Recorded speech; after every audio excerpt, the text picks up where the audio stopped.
राजस्थान की सियासत में कुछ बड़ा होने वाला है और बड़ा राजस्थान की सियासत में नहीं बल्कि राजस्थान की राजनीति में भी होने वाला है। दरअसल जिस तरह से विधानसभा के चुनावों के बाद राजनीति राजस्थान में बदली, सरकार नहीं बनी और जो नई सरकार का जिस तरह का टेम्परामेंट दिखा था, एक तरीके से कहा जाए तो जो नई सरकार को बनाने के डायनेमिक्स और इक्वेशन दिखे थे, वो इक्वेशन और डायनेमिक्स एक बार फिर बदलेंगे और इसके साथ साथ अब फिर से एक अंगड़ाई राजस्थान की सरकार लेने जा रही है। अंगड़ाई क्या होगी और इस अंगड़ाई में किसका पत्ता साफ होगा, किसको जगह मिलेगी सरकार का हिस्सा होने की। खैर, ये क्या कुछ सरकार में बदलाव की बातें हैं, इनसे जुड़े कुछ सवाल हैं। वो सवाल सबसे पहले जान लेते हैं। सवाल सबसे पहला यह है कि राजस्थान में क्या कोई बड़ा सियासी उलटफेर होने जा रहा है? क्या कोई बड़ा सियासी सरकारी तौर पर, सरकार के तौर पर क्या बदलाव होने जा रहा है? ये महत्वपूर्ण सवाल राजस्थान के सियासी फिजाओं में गूंज रहा है। इसकी वजह क्या है, यह आपको बताएंगे आगे।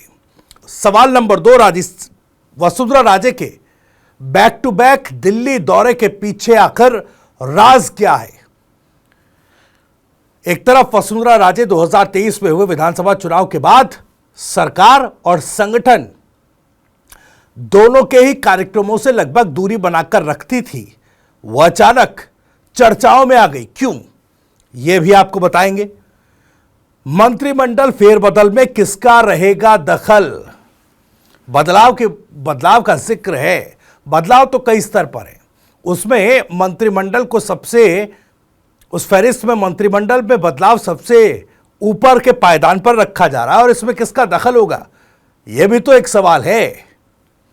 और चौथा सवाल ये कि राजे को लेकर शीर्ष नेतृत्व की आखिर प्लानिंग क्या है? वो राजे जो 2 बार की मुख्यमंत्री रही और 2023 में जीत के बाद एकदम से साइडलाइन कर दी गई। कहा गया कि देखिए वसुंधरा राजे एकदम किनारे कर दी गई है, दूसरी पीढ़ी या दूसरी पंक्ति के जो नेता थे उनको राजस्थान की राजनीति और सरकार में आगे कर दिया गया। तो अब शीर्ष नेतृत्व वसुंधरा राजे को लेकर क्या सोच रहा है, यह बड़ा सवाल। अब इन तमाम सवालों के जवाब टटोलने की आगे कोशिश करेंगे अपनी इस इनसाइड स्टोरी में। आपको बता दें कि राजस्थान की राजनीति, उसके सटीक विश्लेषण और अंदर की खबरें दिखाने वाला स्पेशल शो इनसाइड स्टोरी में मैं हूं आपके साथ भविष्य त्यागी। देखिए, बीते कुछ दिनों से वसुंधरा राजे को लेकर कई तरह के सियासी कयास लगाए जा रहे हैं। कई तरह की बातें चल रही हैं जिसमें यह तक कहा जा रहा है क्या उनको बीजेपी का राष्ट्रीय अध्यक्ष बनाया जा सकता है क्या? यह सवाल पूछा जा रहा है। लेकिन इसकी अगर बीजेपी के राष्ट्रीय अध्यक्ष पद को लेकर जिस तरह के डायनामिक्स और इक्वेशन पुराने रहे हैं, उसमें वसुंधरा कई मायनों में फिट नहीं बैठती। लेकिन बावजूद उसके उनके नाम और उनके नाम को लेकर चर्चा, इसका बाजार गर्म है। अब कुछ लोग कह रहे हैं कि संघ की तरफ से वसुंधरा राजे का नाम जो है वो आगे किया गया है और ये कहीं ना कहीं बीजेपी के लिए एक मजबूरी का कारण बनता है।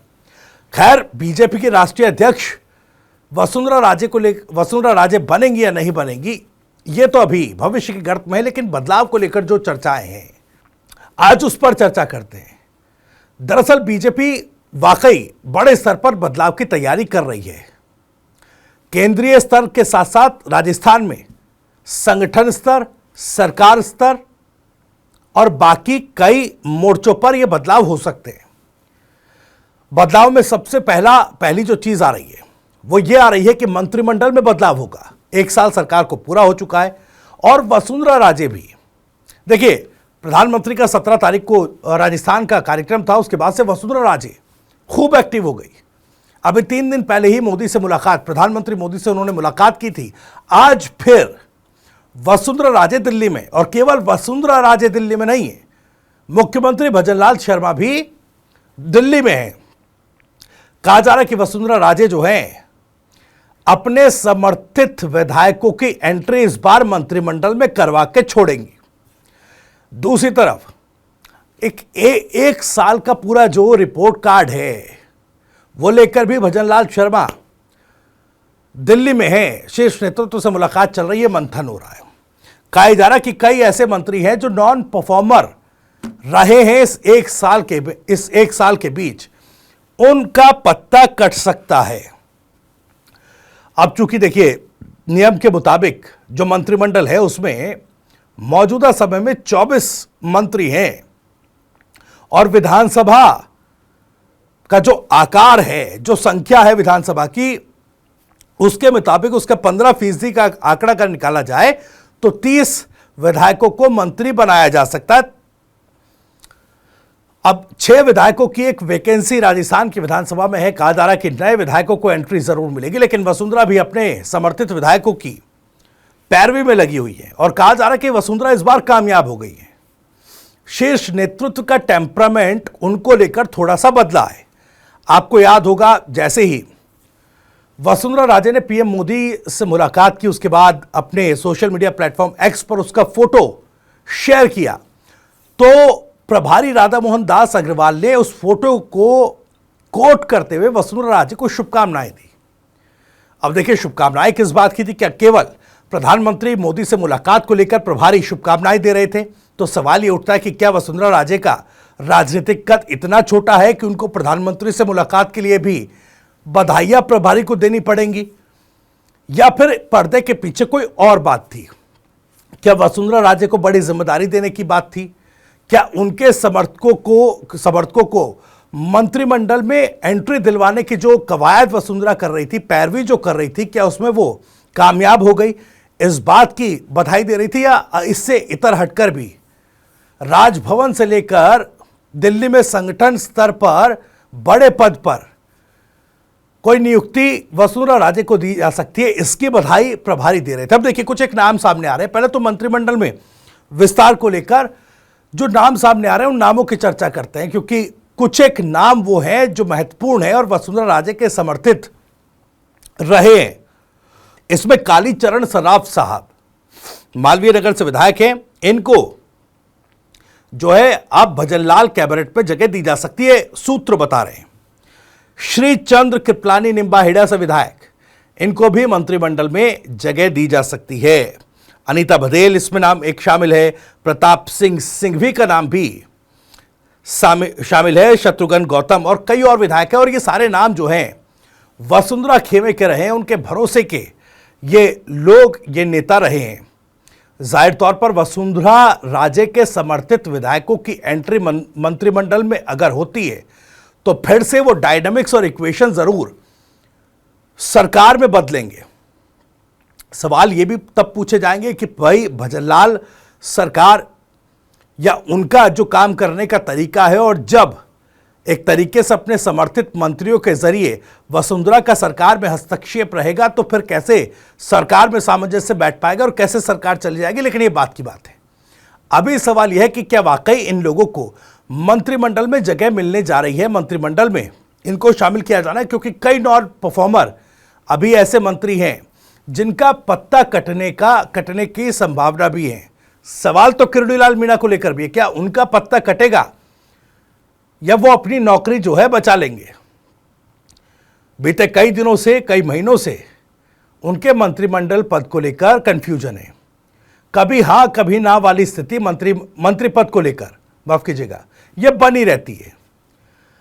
अब किरोड़ीलाल मीणा के रुख को लेकर शीर्ष नेतृत्व ने क्या फैसला किया है, इस पर भी नजरें टिकी रहेंगी। उनको लेकर भी अब उनकी, मुझे लगता है कि जो थोड़ा सा ब्लड प्रेशर है वो ऊपर नीचे जरूर होगा, क्योंकि अब तक जिस तरह की सियासत मंत्री पद को लेकर बाबा किरोड़ी ने की, वो उनकी राजनीति शीर्ष नेतृत्व को अगर परेशान कर रही थी, तो फिर कहीं ना कहीं बाबा किरोड़ी पर भी गाज गिर सकती है। बदलाव को लेकर जो और भी चर्चाएं देखिए चल रही हैं, उसमें सबसे बड़ी बात यह है कि बीजेपी 3 स्तर पर बड़े फेरबदल कर सकती है। 3 स्तर पर यह बड़े फेरबदल हो सकते हैं। इसमें पहला तो होगा संगठन के स्तर पर, संगठन में किस व्यक्ति को कौन सा पद दिया जाए।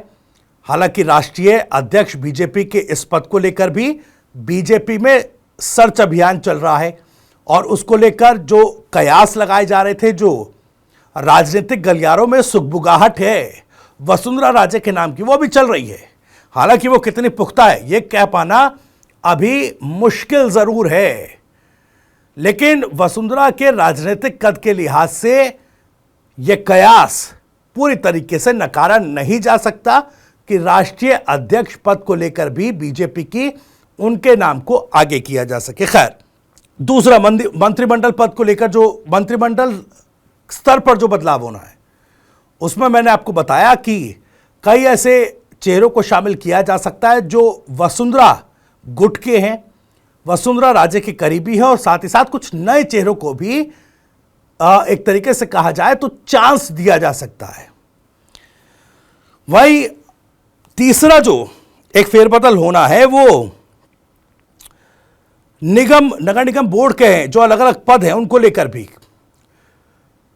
अलग अलग अपने जो राजनीतिक नियुक्तियां हैं, अलग अलग जो नगर निगम बोर्ड है उसमें अलग अलग जो पद हैं उसमें किस तरीके से कार्यकर्ताओं की नियुक्ति की जाए, नेताओं की नियुक्ति की जाए, ये तमाम चीजें तीन स्तर पर महत्वपूर्ण बदलाव राजस्थान की राजनीति में देखने को मिलेंगे। लेकिन दखल इन तीनों ही स्तर पर किसका ज्यादा रहेगा इससे तय होगा कि राजस्थान बीजेपी की धुरी अब कौन है।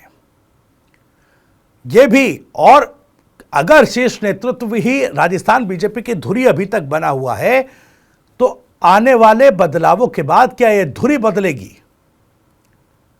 क्या सरकार की कार्यप्रणाली बदलेगी, क्या संगठन का टेम्परामेंट बदलेगा, यह भी अपने आप में बड़े सवाल। इन्हीं सवालों के साथ इनसाइड स्टोरी में इतना ही। जानकारी और वीडियो पसंद आया तो वीडियो को लाइक करें, ज्यादा से ज्यादा शेयर करें। आप भी इस मामले पर कुछ कहना चाहते हैं तो कमेंट बॉक्स आपके लिए खुला हुआ है। अपनी बात, अपना सवाल, अपनी राय कमेंट बॉक्स के जरिए हम तक पहुंचा सकते हैं। राजस्थान से जुड़ी और भी तमाम खबरों को सबसे पहले जानने के लिए सब्सक्राइब जरूर करिए। TV9 राजस्थान। नमस्कार।